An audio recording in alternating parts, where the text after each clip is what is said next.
ما الان در جزیره‌ای در میانه پاریس قرار داریم، سیتل، و بنایی که پشت سر ما مشاهده می‌کنید نوتردام، یکی از المان‌های اصلی شهر پاریس و جایی که توریست‌های بسیاری سالانه به خودش می‌کشه، چیزی قریب به 13 میلیون نفر در سال.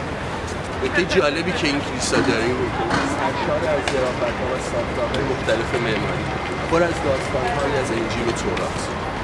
این کلیسا بعد از 850 سال هنوز مستحکم و مثل نجوم در این جزیره می‌درخشه.